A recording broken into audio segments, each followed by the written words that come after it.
Yeah, that's right. Stranger Things is back, and so is Native Instruments' long-awaited plugin Massive X. Both of these have been rumoured since last year, so there's quite a bit of hype revolved around those two. And has it been worth the wait? Well, today I'm gonna run through the plugin and show you how I create a Stranger Synths type of beat using nothing but Massive X sound. I'm not going to go into full detail. If anything, I'm just going to scratch the surface here on what this plugin is actually capable of. This is my first impression and there hasn't been any updates since its release, so just take my information here with a little grain of salt. I was kind of a massive fanboy back in the day myself and got lost in a creation cycle with these lush ambient sounds, so let's check it out.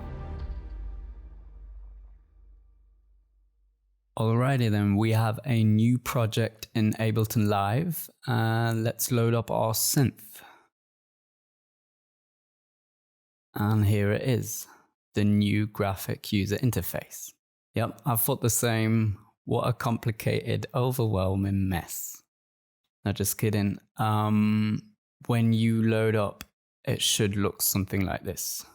Yeah, there's not much of a difference, but if you think about the original Massive, there wasn't that much of a minimal design to begin with. So yeah, I wasn't really surprised it would have more features than the prequel.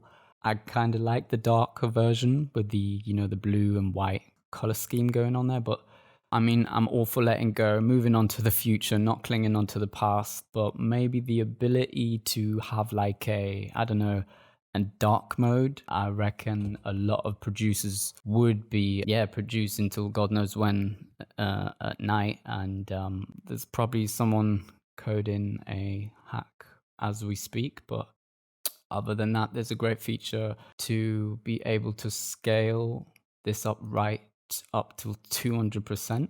For example, teaching, presenting purposes, this is great because you can still keep all its detail without it looking too crappy. So to have that feature, obviously nowadays with 5K, 8K monitors, it's pretty helpful.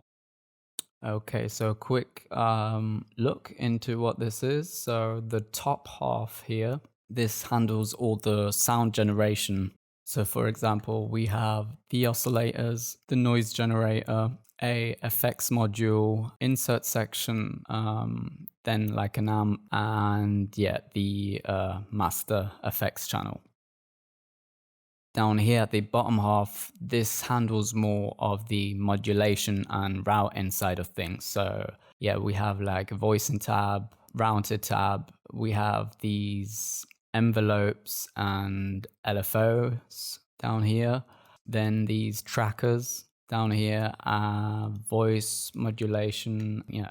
And at the top here, we have 16 macro knob controls. So in the first version of Massive, we had 3 oscillators, now having 2, but with the extra options of inserting oscillators and having these sub-phase modulation kind of options, making it technically, well, a lot of oscillators here, which is enough to get carried away. Plus, if you look on each one of these, you have about, well, 150 probably wavetables you can insert here. So that's quite a lot of presets to choose from. Although, you know, it would be great to insert your own.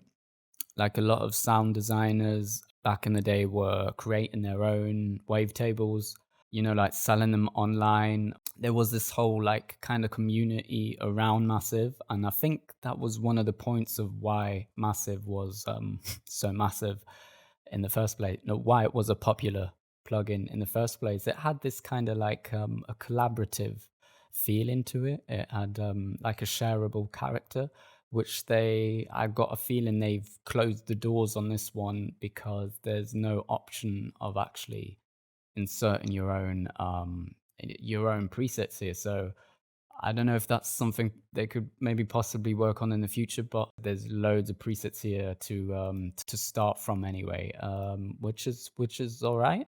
And as you see here, yeah, at the side on the overall settings, they are stacked up pretty nice, pretty neat, and ordered pretty well. So if you're wanting to get, like, say, a bass pretty quick, see here, piano, guitar, brass. Yeah, so if you think you know a way around, say it's prequel, and familiar with its settings, that's all good, but you won't get like all hands on straight away. It does take a little to get used to, but I guess that's with any new synth, right? So taking this like creamy vibe, the functions, all this into consideration, it does become a little of a psychological learning curve. So, but after a little tweaking here and there, you know, give it a couple of hours and you do get used to it pretty quick. So let's start with an easy bass line. And we're using the dual art preset. And I'm gonna create another layer. And playing the same thing, just with a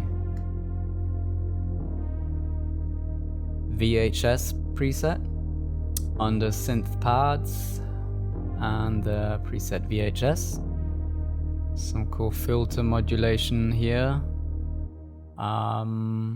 As opposed to the first version, we only have one filter modulation, but this contains up to 9 solid filter types, and it has a serial and parallel routing system. So there's also, we can have a high pass filter and a low pass filter next to, say, the modulation filter. You might think there's just one filter system, but having the options here opens up diversity of the filter range. And we can even double it up with another octave higher, or 2 octaves, should I say. And it's on the bass, called Hyperwall.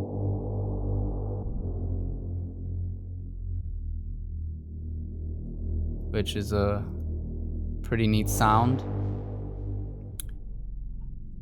Like I say, tweaking with the frequency here. You know what's kind of weird? Knowing I used this obviously massive about 12 years ago for more aggressive in your face type of bass lines. And it's where, you know, the dubstep and drum and bass era started hitting the commercial scene, and it was all over EDM productions like nobody's business. I mean, probably the most go-to wub wub synth every producer was getting it off with, basically. So I used it for tracks such as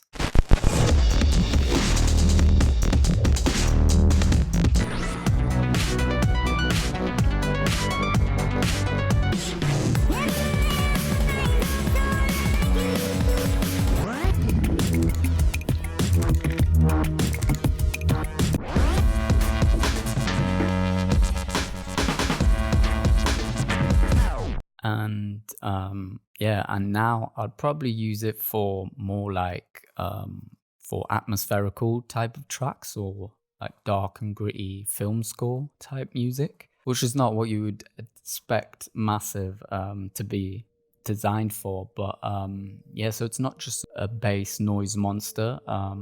Looking at these soundscape and pads here, it kind of drives you or dwells you in some kind of cognitive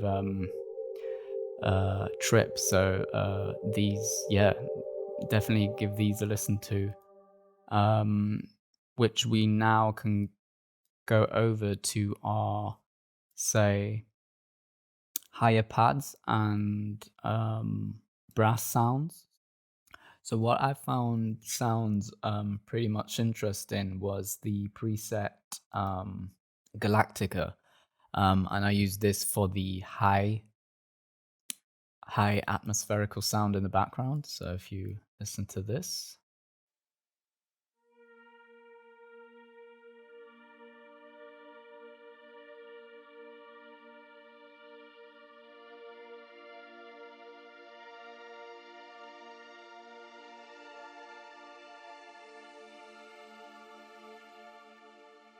Okay, so let's get over to the master section. So this is the master effects channel. One of the best onboard effects I've heard since maybe, I don't know, Nexus 2 or something.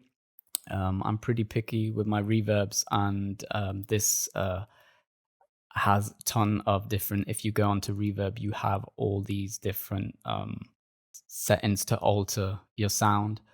And if you go onto here, say the stereo expander, or the quad chorus, it really spreads and opens the dynamic of your sound, which all comes from within the synth, which won't be using up my CPU that much with, say, third-party plugins to get that reverb and stereo wideness. And yeah, it's all within Massive X. And let's try this out with this brass section I've inserted, kind of a dramatic melody.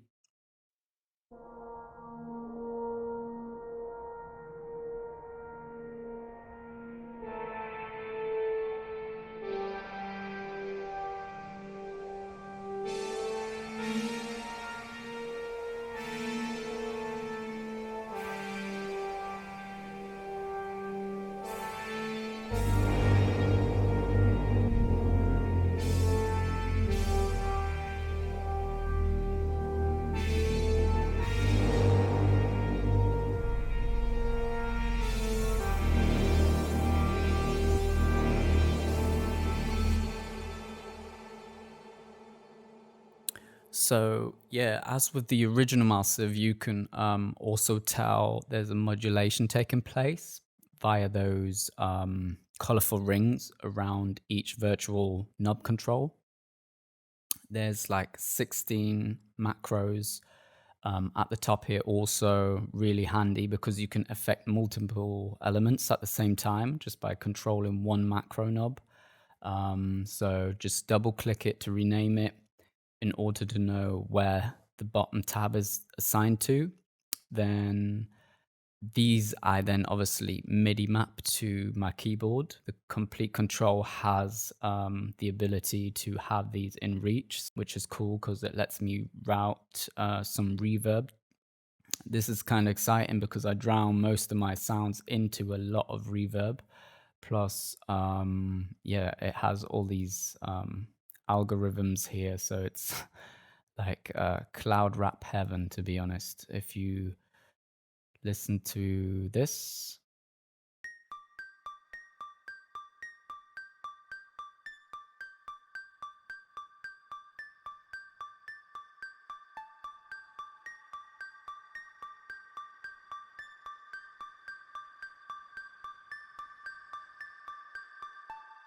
Right, now the bottom section becomes pretty interesting because it has a huge collection of modulation options, such as the LFOs here and the envelopes. They can be arranged here in these 9 tabs. So yeah, you can either switch between a envelope or a switcher LFO, random LFO. This design here is pretty cool with this LFO ring circle thingy. The only thing I have to say with the ADSR functions here, I don't know what this is all about because I don't see it moving as such. Say when I mean, I can work it out if I look at it, but I don't see no visual feedback here. So, which the pre-version had, obviously, that was kind of cool feature. But here it sort of doesn't actually respond to what you're doing. So I don't know why we actually see this still down here, but yeah, other than that, we have these cool things, such as the performer, and Massive X wouldn't be without a performer. So we have 3 to choose from down here, which is really cool because you can draw your own yeah, you can like draw your own patterns depending on how many bars you want or how precise you need it to be, or there's like, yeah, so many different, wow, so many different options of performer settings here. These are really, really cool. Over here we have the trackers, and these trackers represent MIDI information. So for example, they modify your velocity of the key settings you have, which is a cool way to to even go into depth and form your own velocity curve, so to speak. And yeah, last but not least, we have the routing system down here. You know, the previous routing system I tended to avoid. I don't know why, but it was kind of boring. It was there, but I didn't really pay that much attention to it. So this system responds like to as simple as clicking and dragging. So if you double click a line, it deletes it from its rigged system. Right click disables a sound. So you can get really like creative here, as simple as taking this oscillator, putting it into a filter, then through a noise filter, shoving it through a reverb, then back to an output, putting it through the feedback into this route and into there. Yeah, this is that let's say that sound design field in which we as producers get carried away pretty quick. 9 times out of 10 we get lost in that kind of area. And I've got to be honest, I love to sink my teeth into this realm, because there's so many possibilities of creating your own signature presets and sounds. But to be honest, it really kills the output of actually finishing a track, because you can just you've got so many different possibilities. But yeah, if you're like a Max for Live head or a Reactor kind of hands-on blocks type of person, then you're going to be filling the system pretty easy. Or if you've ever compiled a DVD menu, edited video with DaVinci Resolve, then with it, or like with its nodes and everything, then this workflow will be quite kind of familiar, and it's very visual and to the point, to know exactly where and how you've got things going on here. And when it comes to layering, it can turn the opposite of good by going too overboard, which means it could cause some GPU issues over time, and also cause the track to go to get muddy. So yeah, there's kind of an art of layering tracks harmonically as well. As long as you haven't got too much going on, you should be good to go, because I've got around about, how many layers have I got here? I've got 1, 2, 3, 4, about 16 layers of this plugin. And it's, I mean, you can see right now, if I press play right now, yeah, that's probably as good as it gets to 16 on my computer anyway. I mean, which is a surprise, because I didn't think it could go over 10, if you know what I mean. So and in other eyes, that's already like 3 is too much. I just basically wanted to push its boundaries and see how much I can add into one project, and 16 is pretty good, gotta say. Okay, so hopefully I could give you a rough look into this plugin. I can't describe how much of a beast this actually is. Well, can it actually hold up to all the synths out there today? Massive X has got a lot to offer, and in my opinion, a complete different plugin altogether. meaning I'm not going to replace Massive X with the last version or say any other wavetable such as Serum, Phase Plan, or even the built-in wavetable from Ableton Live. I could imagine there may be a combination of both new and old in, let's say, one project, so I don't really want to be comparing it right now to all the other synths out there. Yeah, so go ahead and try it for yourself. Hit the links in the description. You can try a 30-minute demo before actually buying. If you found this video helpful, give it a thumbs up, and if you want to see more videos like this in the future where I might test out some new software or try out new hardware, then yeah, subscribe. Other than that, take care, and I will now leave you with the finished result.